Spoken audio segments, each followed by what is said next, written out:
Welcome back. I hope you are doing well. I hope you are staying warm and taking care of yourself as the seasons change. In today's episode, you'll get to hear my conversation about hypnotherapy with Laurnie Wilson. I really enjoyed discussing this topic because I feel like hypnosis is such a mystery. I remember when I was growing up in the 1900s, I know that sounds so crazy, but while I was growing up during that time, if I wasn't well, I would stay home from school. I would watch talk shows like Maury, Ricky Lake, or Jenny Jones, and my favorite episodes were the ones where hypnotists were special guests on the show and people from the audience would volunteer to be hypnotized and act crazy on stage. It was comical to say the least. Laurnie and I chat about this in more detail. Laurnie Wilson is a certified hypnotherapist and a 500-hour registered yoga teacher who is passionate about empowering women, BIPOC, and queer folks to take back their agency on a conscious and subconscious level. Her work focuses on establishing a strong foundation of self-worth so that you can feel confident and clear about creating a life and a world that you love. I hope you enjoy this episode. All right. Thank you so much for being here on the Black Mystic Podcast, Laurnie. I really appreciate your time. I want to start off by asking you, how are you and how have you been over these past 2 years? That's such a great question. I really appreciate the question. And I think I've been many things, honestly. It's been a journey for myself, as I think it has been for so many of us, to navigate the continual uncertainty and grief and overwhelm and just the never ending, it seems like, onslaught of news and world events, and at the same time still be a human and still find joy and still find moments of pleasure. And I think that's where I am right now, is balancing and understanding more of, okay, well, where am I? How do I feel? What do I have the capacity to take in from the world around me?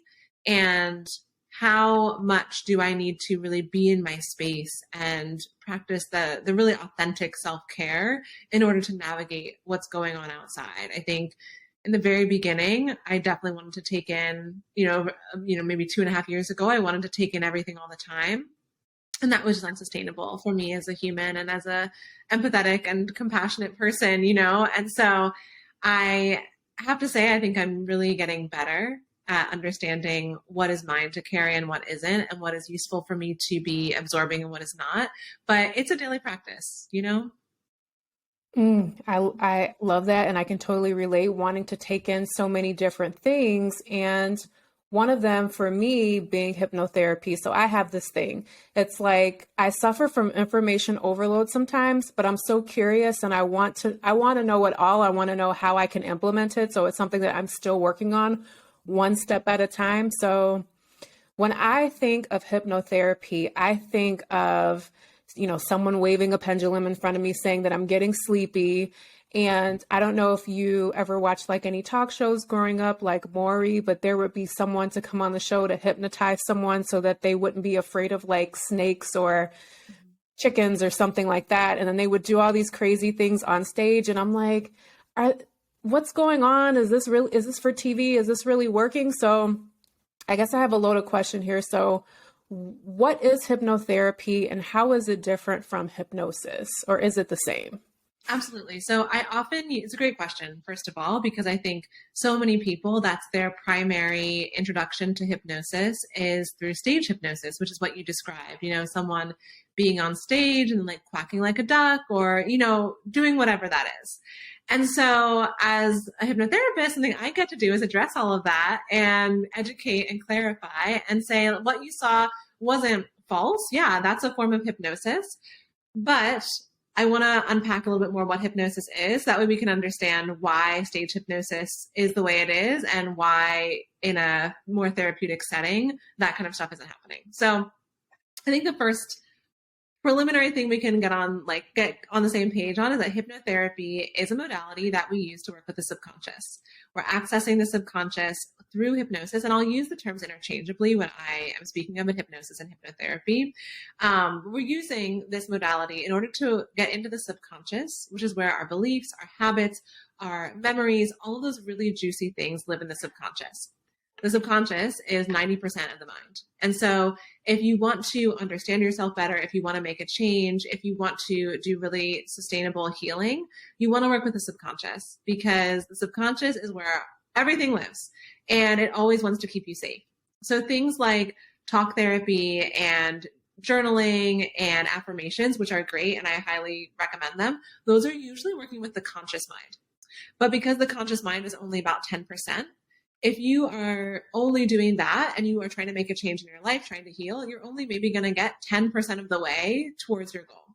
As opposed to if you're using that and then also working with your subconscious, you're able to have a much more powerful transformation that happens. So we go into hypnosis all the time. That's the thing. It's completely natural. You can hypnotize yourself. Like, we get hypnotized by the world around us all the time because we're just oscillating between different brain wavelengths, and hypnosis takes place at the theta brainwave level. So there's 5 different brainwave levels. Theta is one of them. It is where we are more creative. We're able to have more interesting solutions to problems. We're really soaking things in, and we're very, I would say, focused on the task at hand as opposed to being drawn in a million different directions. And when we're in that theta brainwave state, the conscious mind is not interfering. And so with hypnotherapy, I work with my clients and I relax them so that they arrive in the theta brainwave state. Theta is right above delta, which is sleep. So you're awake at this point. You're able to talk. You are remembering what's going on. It's just that you're deeply relaxed. And so the conscious mind is no longer interfering.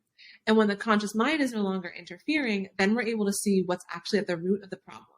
So let's say, you want to become more confident. You want to feel more prepared for an interview that's coming up, whatever it is that you want to do. The conscious mind is telling you stories about that. Those stories come out of beliefs that live in the subconscious. And so we're going directly into what those beliefs are. So that way we can understand, okay, excuse me, what is the belief? Is it supporting me? And how do I need to adjust this so that way I can get to my desired result? So that, in short, is what we're doing with hypnotherapy and how we're working with the subconscious. But then when you look at things like stage hypnosis, they are still getting into the theta brainwave state. But the important thing to remember is that hypnotherapy, it only works if you want it to. It only works by you saying yes.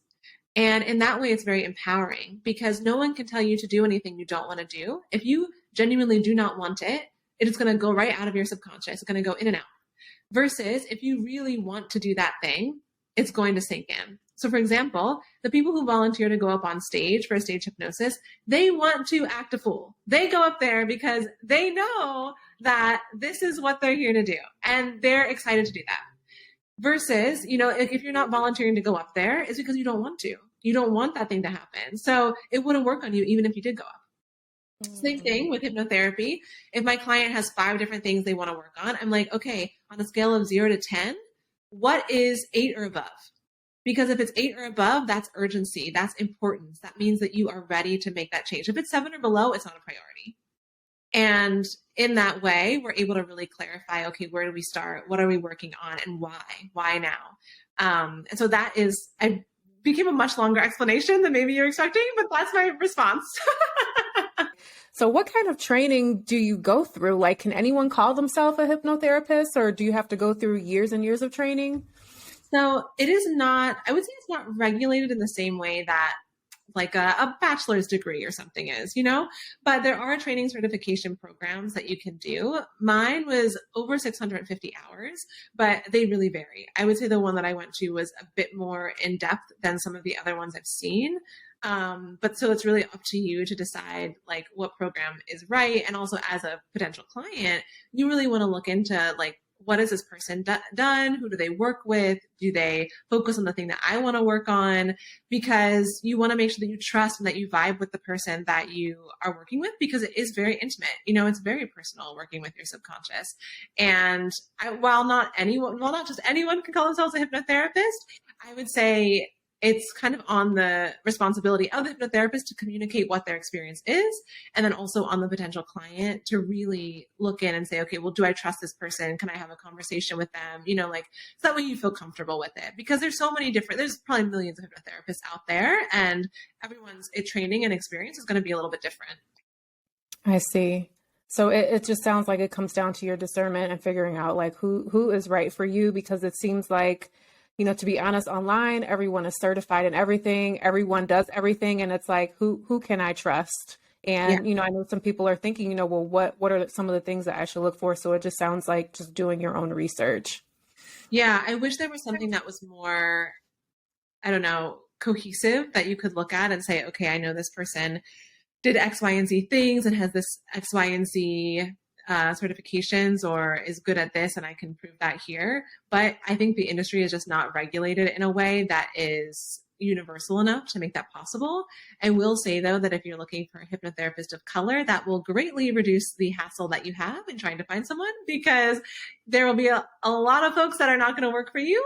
And hypnotherapists of color are few and far between as of right now. But my hope is that is changing. The industry has been very male, very cis male, very whitewashed. And I think that is obviously problematic when we're talking about creating change in the subconscious. And I think especially for Black communities and communities of color in the US, but perhaps globally as well, it's important that you work with someone who understands, and that you don't have any sort of ancestral lineage trauma potentially going in, because if you don't also trust the hypnotherapist, you're just not going to have as good of an experience, even if that person is great and fine and wonderful. It's just really important that you are comfortable with that person at every step of the process. So have you ever experienced a white hypnotherapist versus a hypnotherapist of color? Yes. So have I experienced hypnotherapist of color? Honestly, I think I was maybe there was one other person in my class that was hypnotherapist of color. So I've only ever experienced, I have experienced one. Sorry, I had to think. There is one of my teachers actually was a hypnotherapist of color, but everyone else that I have worked with has been a white hypnotherapist. So how would you describe the difference between the two? I would say for me personally, when it comes to working through things that are a bit more sensitive or a bit more related to my experience as a woman of color, or with the background that I have, those are topics that I probably wouldn't feel as comfortable bringing up to a white hypnotherapist. And not that this person would have a hard time understanding it, but I know in 2020 especially, I was in my own personal sessions working a lot on race and figuring out how to process that and how to navigate what I was just experiencing in the world. And that wasn't something I personally wanted to bring up with a white hypnotherapist, but that I felt a lot more comfortable with the hypnotherapist of color. And for me, that's bringing up seeing a white doctor versus a Black doctor.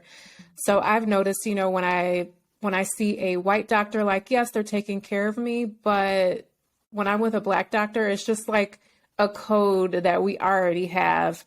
I can give you a head nod, that means hello. When I'm scared, you know that, Black women deal with fibroids. You kind of already know I don't have to explain anything. You know what I mean? So it's just that level of comfort. But I think that's really good advice and kind of good to put out there, so that if someone is thinking about, working with a therapist of color, they kind of know what they're up against and things that may come up that we didn't even know were there. Mm-hmm. So take me through, what is a session like? I've never been hypnotized, a little scared, because it's I guess I'm scared because I feel like I won't be in control. Mm-hmm. Mm-hmm. That's honestly one of the biggest fears that I hear come up a lot of times with folks who've never been hypnotized before or never experienced hypnotherapy.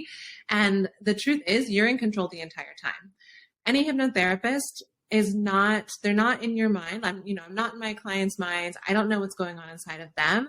I am truly there to hold the space, to facilitate, and to be a guide. So essentially what's happening is, at the beginning of a session, I'll say, okay, hey, what's going on? How are you doing? What do you want to focus on? And we want to get really clear on what your desired outcome is. and how that will feel. Hypnotherapy is really about creating a transformation and getting you to make that shift on a subconscious and conscious level. So we start by talking about, okay, well, what's going on? And maybe, if you know where this issue has come from, how long you've been dealing with it, that kind of thing. But then we want to also talk about, okay, well, what will it feel like when you have this thing? How will your life be different? Why is it important now? All of those things to really build up that fuel for why we're going to focus on this specific thing. And then once we're clear on the transformation that we're looking to achieve, then I'll start by guiding the client through a progressive relaxation. So if you've done anything meditation adjacent, you'll kind of know what that is like, relaxing from your head to your toes. I will let my voice become a little bit slower, kind of create more of that relaxing theta brainwave length vibe. And then once you have relaxed and released, I'll usually have my client envision a really safe place. And that's where we'll begin the session, is with them orienting themselves inside of their safe place. We use a lot of sensory language, like what do you see? What do you feel? These kinds of things in a session, in order to really activate the subconscious even more, make it even more real. Because when you can feel it and when you're really immersed in it on that subconscious level, it's much easier to then tap into that on a conscious level. So at that point, once you're really well established in that safe place, then we'll do the change work, is what we would call it. We'll do whatever it is that you came here to do. So if it's releasing some kind of old belief, if it's boosting confidence, if it's whatever it is, that's what we do there. Sometimes we work with the inner child. Sometimes we work with something called parts therapy, which is this concept that there are many parts of us that create a whole. And so if it's the part that is feeling anxious, we talk to that part. We understand, what is this part here for? What is its job? How can we better support it? How can we get it on board with the desired experience that you want to have? We do all of that then. And then at the end, once that transformation is complete, and this might be super linear, or it might look like a lot of different things that we pull out and weave together. Whenever that's complete, then we'll do what we call in hypnotherapy, future pacing. So I have you really envision yourself moving forward in that new way, with the greater confidence, with the greater, ease, with whatever it is that you wanted to do. I have you envision yourself moving forward in the day, the week, the month, and beyond, showing up in that new way to make it really, really real. And once that feels real and doable, and there's no obstacles to you going out and taking those next steps to do that, then I'll count the client back up. They rise back up. You can remember everything from the session. If it's a extremely long session, maybe you wouldn't, but in general, I always say you remember whatever is important for you to remember. And then you're able to walk away from the session having more clarity about those next steps that you can take, so that you can start living that vision that you created for yourself. So how many sessions do you recommend, and how long does it take for this to stick, for someone to say, I got what I need, I'm good, I don't need any more sessions? So the short answer is it depends. But this is because basically what we're doing is we're creating new neural pathways. So we have all of these neural pathways in our brain that say, oh, look both ways before you cross the street, don't touch a hot stove, like all of these things that keep us alive. But we also have neural pathways about, oh, well, it's not safe for me to speak up, or it's not okay for me to present myself in this way, or whatever that is, because at some point we learned that was important to keep ourselves safe. We are in the theta brainwave state, which is the same thing we're in hypnosis. We're in that state pretty much constantly until we're 7 years old. And so those early childhood years, we're really learning how to stay alive. That is the primary goal. And our primary caretakers, our environment, our communities, all of that is teaching us how to stay alive. And this is useful in some ways, right? Because we need to figure out how to ask for food, and when we're an infant, and like how to get our needs met. But also sometimes we are growing up in households or in communities or in environments where we are not able to express ourselves in a healthy way because of the dynamic that exists there. And so then we learn, oh, well, it's not okay for me to do this, or it's not okay for me to do that. And if that belief, becomes ingrained in us, and then as an adult, you find yourself, oh, well, I can't speak up at work. Why is that? Or, oh, like I have difficulty really letting myself be vulnerable in a romantic setting. Why is that? Well, it's because 9 times out of 10, there is some belief that was established when you were very young that has now shown up in your adult life because it's just been playing in the background. And it has shaped the way that you feel about yourself, about your body, about your abilities, all of these things. So that when you're, 20s, 30s, 40s and beyond, suddenly you're like, wait, why do I do this? Like, or I don't like that I do this, or where does this come from? It comes from there. And so it doesn't, just because you've been doing something for decades doesn't mean it has to take decades to change it. But it does mean that we're going to be creating a new neural pathway that needs to then become stronger than the old one. And so with the hypnotherapy, repetition is key. And that could mean some people in one session, like everyone feels good after one session. Like I will say people feel good after that session because we make sure that you feel good leaving it. But in order for it to be a sustained change, it's like if you're clearing a path in the woods, if you go one day and clear a new path in the woods and then never go back and tend to it, the branches are going to fall, the leaves are going to fall, it's going to get messy again, and that old pathway is going to stay clear. But if you go back every day or multiple times a day or multiple times a week, and you can clear that path, then day by day, it's going to get stronger and it's going to be easier for you to go down it. So in order for me to answer how much time it takes, time isn't as much a factor as the repetition and as the urgency, because we make change when it's urgent. We make change when we feel that this is so important. So that's why it comes back to like, okay, well, what's really important? And why is now the right time to do it? Some people, I would say on average, like 6 sessions is great. But some people are going to say after 3 sessions, oh my gosh, like I totally achieved the result I want. Some people it's going to be 12. It really depends on the circumstances for that person, what the environment is like, so many factors. But absolutely, repetition is key. As you were talking, I was thinking about, so I've experienced, I forget the name of the type of therapy it was, but your eyes move back and forth and you follow a ball on the screen. Is that... EMDR? Yes. Is that similar to hypnosis? So I actually have no idea about EMDR. I've heard of it, but I don't know enough to speak on it, honestly. In my session, so it was a practice session. She had me like follow a ball on the screen and she took me like on this mental journey. It was like a meditation. She was asking me to think of like little Marquita, older Marquita. We're walking through the woods, picking up things along the way. And after the session, I did feel pretty good, but I was thinking to myself, like, I know that my eyes are like mimicking like a rapid eye movement. I'm sure that I'm getting some things wrong, but it's just to mimic like when you're asleep. So I'm assuming in that you said theta brainwave state. Mm-hmm. And after that session, I felt so good. I'm like, so was I hypnotized or what was it? So I'm like, is this the same? So as I'm thinking of, like therapy, hypnotherapy and EMDR, it's kind of like, they're similar, but they're not the same. Mm-hmm. Mm-hmm. That's so fascinating. I would definitely believe that there was some sort of brainwave shift that happened there just based on what you described. But I think it is amazing how many modalities we have access to and how some of them are going to feel more appropriate at sometimes than others. And to be able to explore them, I think is such a gift. Yes. So I saw that you do yoga and hypnotherapy together. So how does that work? Yeah. So I was a yoga teacher before I was a hypnotherapist. And one of the things that I really wanted to do is figure out a way to put them together.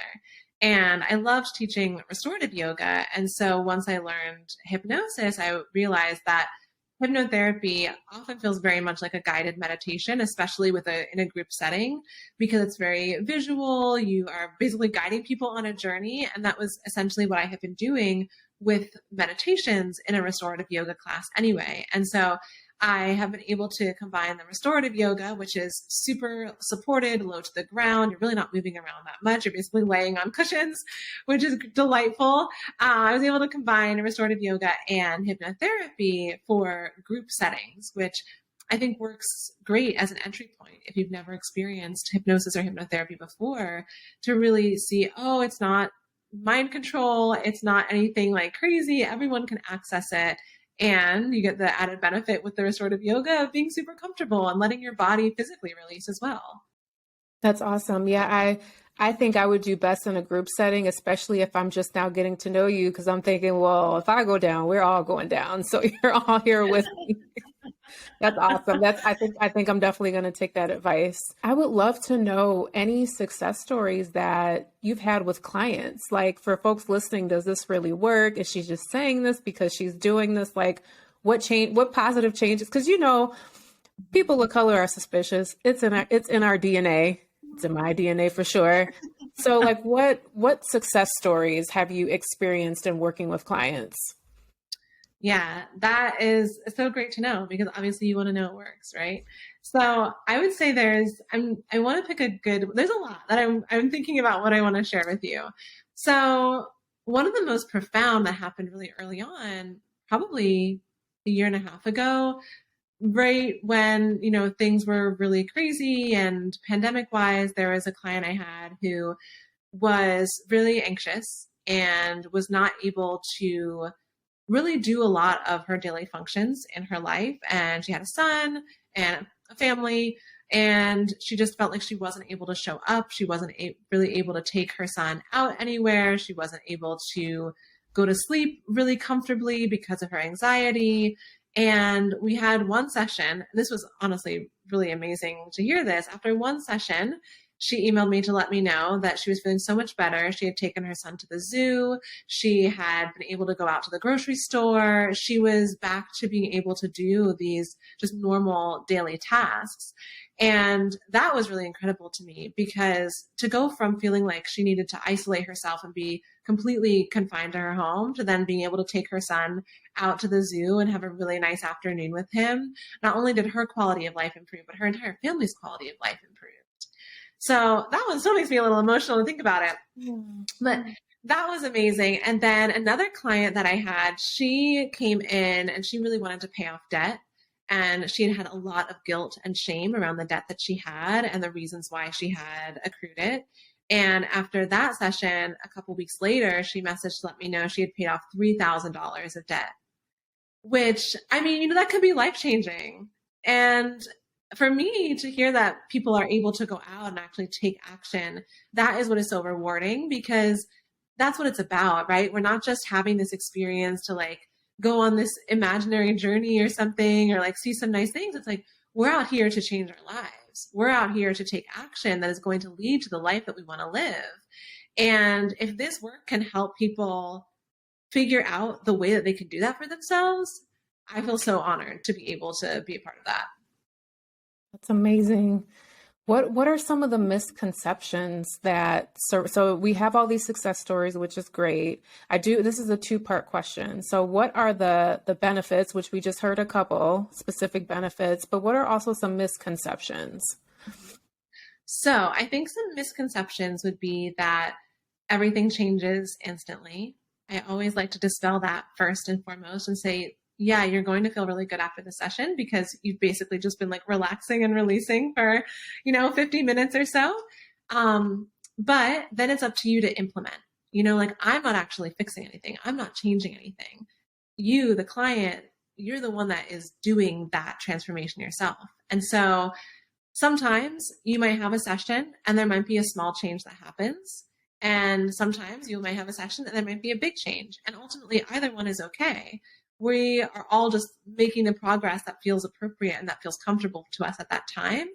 And with each session, you can get more and more comfortable and more confident and really shorten the amount of time it takes to take that action. But it's not necessarily going to be this like snap your fingers overnight thing.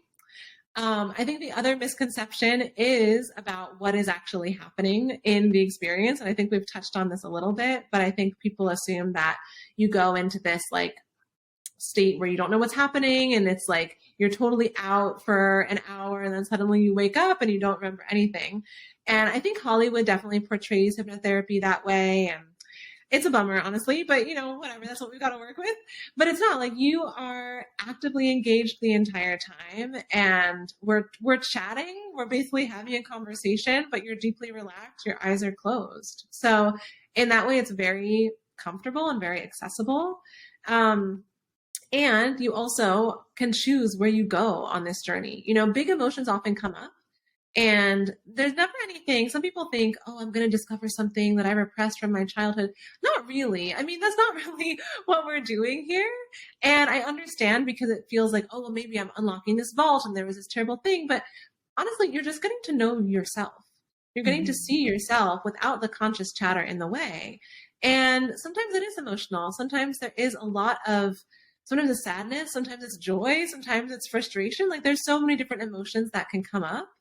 But the goal is that we're doing this in a place where you feel safe to process it. And your subconscious is only bringing up what you are actually ready to navigate through. And so if something big does come up, we can make the environment even safer by having you, put whatever that thing is in a bubble or behind a wall, or, you can give yourself that distance. So that way you still know that you're in control and you can navigate that. But it's really normal for big emotions to come up and we process them. And that's actually what is so powerful, is that we're not trying to repress or ignore or act like things didn't happen, but we're also not re-traumatizing ourselves, because you don't have to live through a trauma again in order to heal from it. You can observe something objectively and change the way that your subconscious responds to it, because we can't undo the past, right? Like what happened happened. There's so much trauma that everyone experiences, many people experience as a child, and that's real, that's valid. But as an adult, you don't have to keep showing up from that place of being traumatized. You can show up from a place of being healed. So that's the work that we're doing. And that can be big, but it can also be done.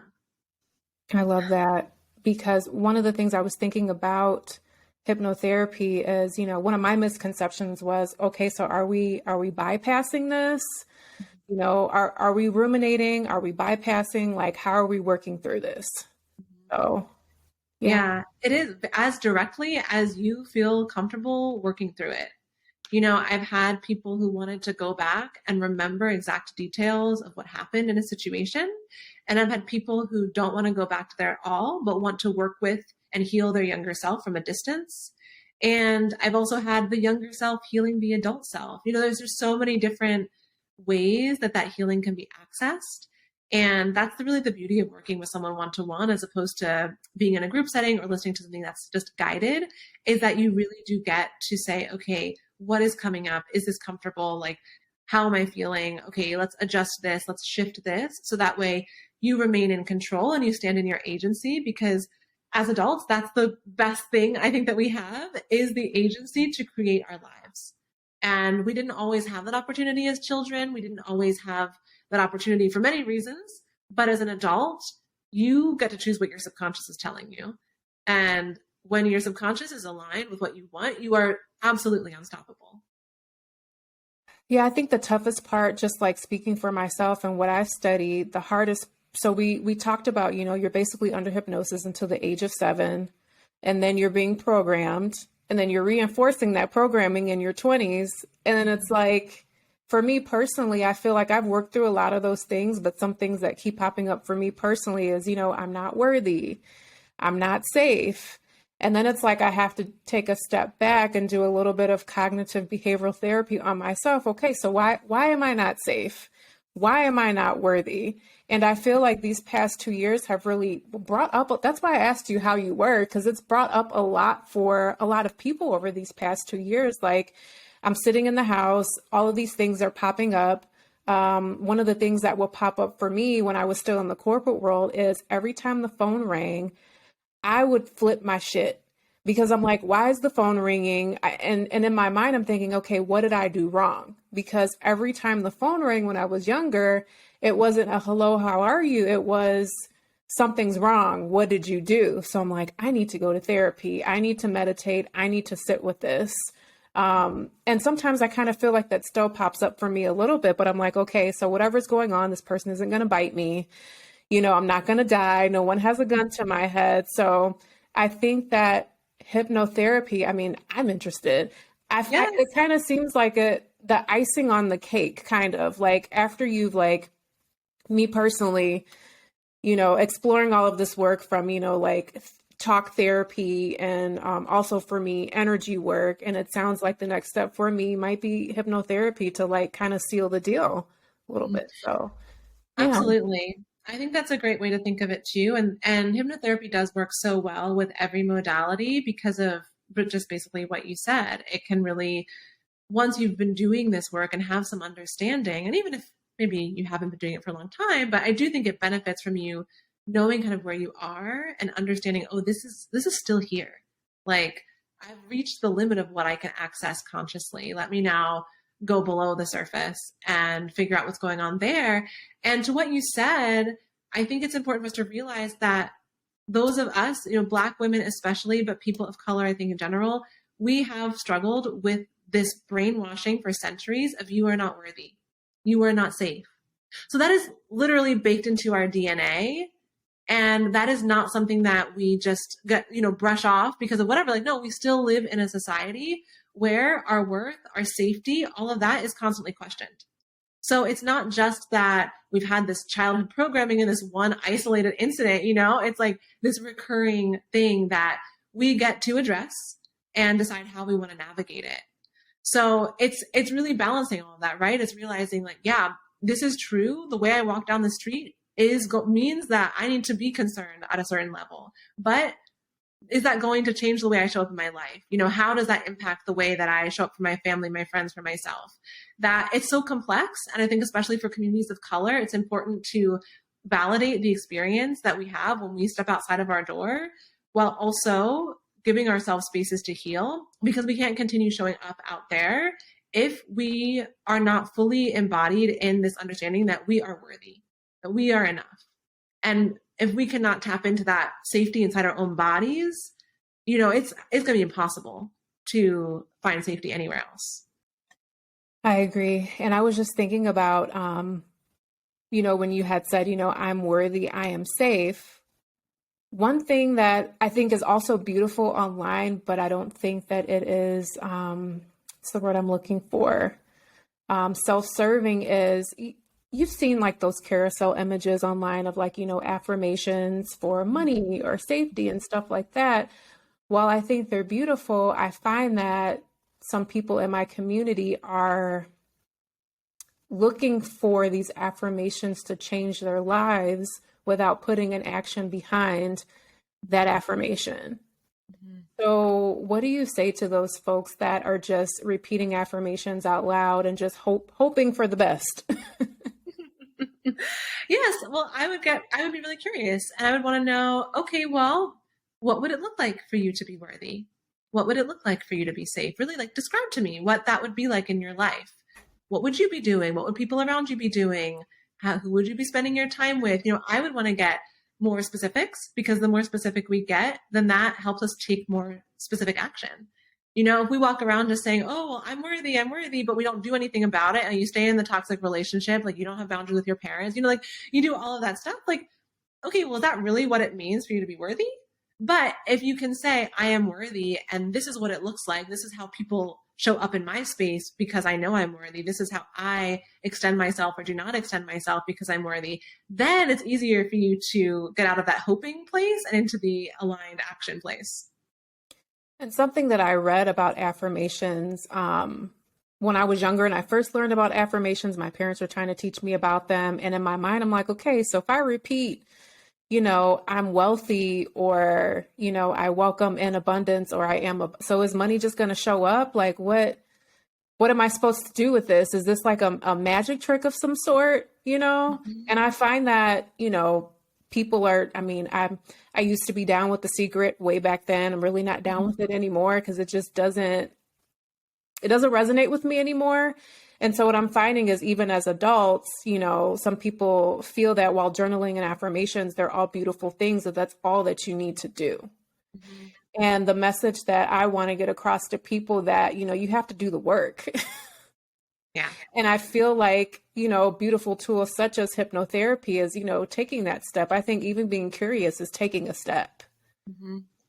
Absolutely. And that's not to say that you're not going to be helping yourself in some way if you are journaling or doing the affirmations, right? Like, whenever you say something, you're basically telling your subconscious this is true.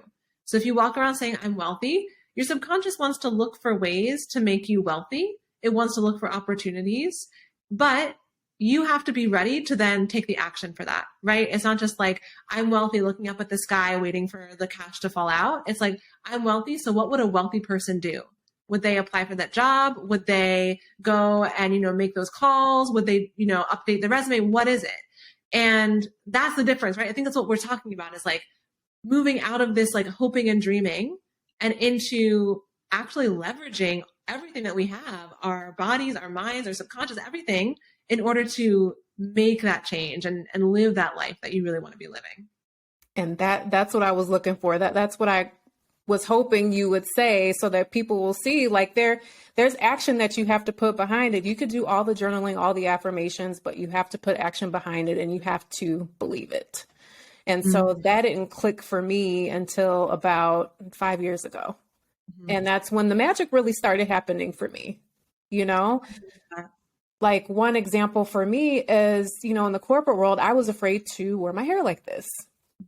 And I would always say, well, when I become an entrepreneur, which I am now, thank God in the universe, I'm going to lock my hair when I become an entrepreneur. So then that way I don't have to deal with, feeling like I'm at a petting zoo and everyone looking at me. So I looked through like the directory at work to see who had their hair locked. And I'm like, oh, I see about 3 people with their hair locked, but natural hair anxiety is a thing. I'm like, I don't know if I really want to deal with this. So I did some meditating one day, and I heard a voice say, attract the life you desire. You want to be an entrepreneur, lock your hair now. So I did. And it was a struggle. I wore a couple of wigs. People had questions, but I started moving like I was an entrepreneur. I started dressing like it. And then, about a year or two later, I quit. I left because I'm like, this is what it feels like to like be in my full self, like the entrepreneurial lifestyle that I want. Like, to me, this is what it looks like. This is what it feels like. And then, the corporate world didn't resonate with me anymore. And then I slowly started to step into entrepreneurship. So I kind of feel like for me, like those were just, along with therapy, some of the action steps that I took to, along with the affirmations, along with journaling, along with, scripting, which is, writing out my perfect day as an entrepreneur, and which is what I live now. So I don't know. I just wanted to put that out there to, like, let people know, like, you have to put an action behind that step. You can get all of the things, all of the services, all of the therapy, all of the hypnotherapy. Like, it's what you do with the information. Once you take that self inventory, once you have that data, okay, now what are you going to do with it? So. Absolutely. And I think that what stops a lot of people is the fear of what will happen when they actually do those things. Mm-hmm. Because you start locking your hair and you've said, when I'm an entrepreneur, I'm going to lock my hair. And so now those wheels are in motion. And that can be scary. Like, it is comfortable to stay where you are, even if where you are is not comfortable. But it's familiar and you know what to expect. And on a subconscious level, your subconscious knows, okay, we can survive here. The subconscious just wants you to survive. It's so simple. And that's great. But we don't want to just survive, right? We want to thrive. And so it's a matter of getting comfortable with the uncomfortable and knowing that there's going to be some fear, some hesitation, some uncertainty popping up, but are you going to let it stop you? And I think that's a point when hypnotherapy can be really useful, when you're taking those first steps and you're like, oh, I don't know, like, it's feeling uncertain. Am I doing the right thing? And then you can just blast all of those fears and inhibitions out of the way and really show up. And as you described so beautifully, live the life that you dreamed of, that you wrote about, that you visualized. And it doesn't have to take a long time. Mm-hmm.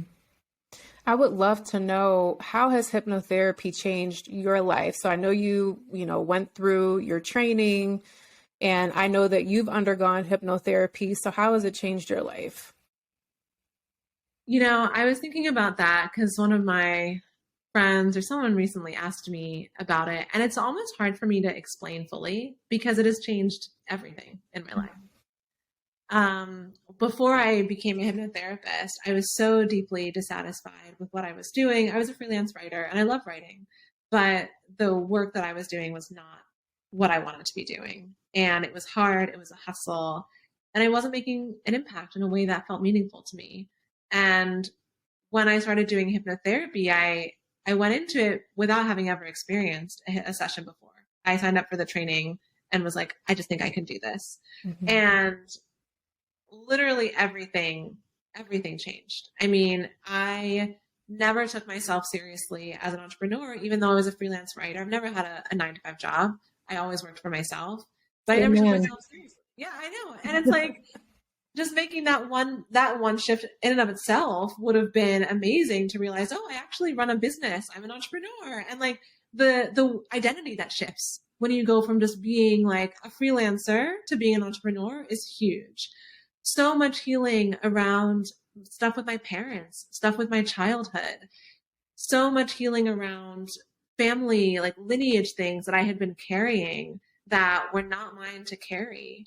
Mm-hmm. And all of this, a lot of pain that had really been with me for a long time, that with hypnosis, I was able to realize it's just not mine. And it's not important for me to keep showing up with that. Things about relationships, being able to be myself, being able to show up in a way that is full of confidence and trust and belief. And I think honestly, most recently, the belief in myself has been the big one.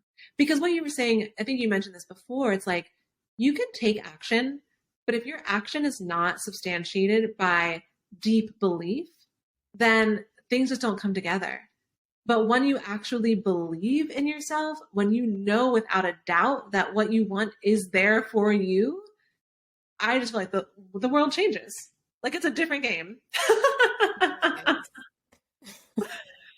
Oh, yeah. So I would say hypnotherapy, the reason I love it is that it's ongoing. I mean, I do hypnotherapy. I have a session for myself at least weekly. One of the benefits of having gone to hypnotherapy school is that I have a lot of hypnotherapy friends, so we can do trades. But I think the ongoing work is so profound because at each stage, each year, like each different part of your life, you're leveling up, you're learning new things about yourself. And to be able to work with the subconscious so that way the path remains clear and you are holding yourself with compassion while undergoing really major evolution, I think that that is so key. And I feel extremely grateful that I've had this modality with me and that I can use, like you can do self-hypnosis, you can do it on yourself if you're not coming to a session, but just to know that that is there has allowed me to break through so many barriers that I think would have held me back from leveling up in my business, from taking myself seriously, from holding on to, past traumas, whatever. It has been so much easier. Like it's still been work. It's still been like big tears and all the things, but I think it's been so much easier than it could have been. And I saw you raised your prices too. So yeah. Round of applause for you. Thank you. If people are interested in learning more about hypnotherapy, do you have any resources to offer? I would say start by figuring out what it is. Okay. What do I want to say the first thing is? Great. If you're interested in hypnotherapy, I'm very excited. I would say start by poking around online and looking at the different hypnotherapists that are out there because there's so many. Obviously, I think that I'm a great hypnotherapist, but there are so many out there that you may want to work with, for other reasons. So see who's out there. If you want to have someone that's in person versus someone who's online, all those things are great things to keep in mind. And I would also start getting curious for yourself about what it is that your dream life looks like. You can do the research about the person you want to work with, but also consider, okay, what do I want to change? Why do I want to change it? Start asking yourself those questions because that is going to lead you already in a better direction before you even start working with the subconscious. And of course, I have videos on my TikTok and Instagram and whatever about hypnosis, but I think when you come in with the clarity about what you want, then the process becomes such a joy for you and it feels so much more empowering to know, okay, I'm looking for this. And if this person says they can help me with this, then I'm in. But if not, I'm going to keep going and I trust myself to find the right person for me. I would say you'll know, it's very intuitive for me how I think people should enter into hypnotherapy, maybe because it's the way I did. But as you poke around on TikTok, you'll see different hypnotherapists and just explore them, just see what they're like. Listen to the way that they do things. There's so many free resources that we have to say, oh, this person does it that way, but this person does it this way. And I'm not here to say if someone's wrong or right, but you'll know what feels better for you. And then you can get a better sense of, okay, what can I do with this? What are the different ways that I can start putting this into my life? And if you want to book a session with someone, you'll feel more comfortable because you've already engaged with their work, if that makes sense. It makes total sense. So a few questions. Where can people find you and what do you have out there on the internet right now as far as offerings? Yeah, so you can find me on TikTok and Instagram. TikTok is wild. I was late to the game, but I'm a little resistant still. It's a whole other world. I will just say that, Yeah. but it's great. You can find me on there and Instagram. I'm Laurnie.Wilson on both places. My website, laurniewilson.com. Right now, you can work with me in a couple different ways. We can either work in a long-term container or in a single session. So I think a single session is great if you are totally new to hypnosis. You're not quite sure what the experience is going to be like. You're not quite sure how it will be like to work with me. So that would be great for a single session. But if you know that you are ready to really make major change and you are ready for that commitment to yourself, and also you want some accountability and support, then a longer term container is what I would highly recommend, because that gives you the space to not only have an experience in the session, but then to go out into your life and implement. And then each week for us to go in, strengthen the neural pathways, fortify that shift, help you really moving in that direction that you want to go. So that way by the end of that time, you feel like you are sailing and you have that structure, that subconscious scaffolding set up for yourself, for you to go out and take on whatever it is that you want in the world. Awesome. Well, thank you so much for being here. I look forward to connecting after all of this because I'm interested. I still have some work to do, but I really appreciate the work that you're doing. And we need more hypnotherapists of color. So just thank you. Thank you so much. Thank you so much for having me here. I'm so honored, and I hope if everyone can go out and realize the power of their subconscious, then my work will be done. Thank you.